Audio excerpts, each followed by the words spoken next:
Cette petite fille ouvre les yeux pour la première fois. Son prénom, Sally, signifie apaisement en arabe, la langue de ses parents, comme un symbole.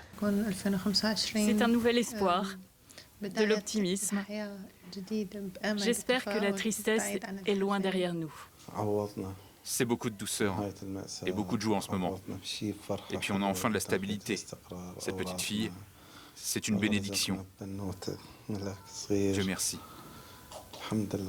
Cette naissance marque le début de leur nouvelle vie, en France.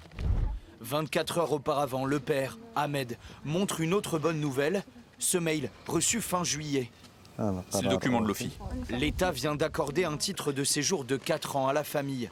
Les Al-Hachimi peuvent désormais vivre légalement sur le territoire. On a pleuré de joie, beaucoup pleuré. Bien sûr qu'on est heureux. On est enfin posé. C'est sûr, on s'installe enfin et on peut se projeter dans le futur. C'est vraiment la fin du calvaire. Le calvaire, 15 années d'errance de pays en pays et la menace permanente d'une expulsion. Acculée, la famille embarque sur ce bateau vers l'Angleterre. Ce matin d'avril 2024, leur vie bascule. Un mouvement de panique écrase les corps, dont celui d'une de leurs filles, Sarah, 6 ans.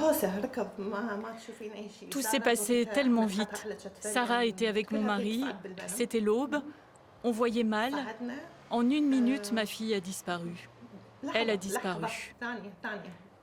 Il y a eu cette bousculade, il y avait des gens les uns sur les autres, je les ai poussés pour retrouver ma fille et c'est là que je l'ai découverte sans vie, devant moi. Sarah est depuis enterrée à Lille. Pour la famille, il est désormais hors de question de s'éloigner d'elle. Leur futur s'écrit ici. Et ça passe forcément par un apprentissage de la langue. C'est comme ça qu'on va pouvoir discuter, échanger avec les gens. C'est important. Le père espère trouver du travail dans le bâtiment. Les enfants, eux, préparent leur rentrée scolaire. Et toi, tu es prêt à reprendre l'école? Ils nous montrent leurs fournitures. J'ai ça aussi, je l'aime bien, elle ne casse pas. Pour Raaf, la grande sœur, le défi c'est le brevet en fin d'année. Je suis un peu stressée parce que c'est un examen important et je parle pas très bien français. Plus tard, elle espère voyager à travers le monde.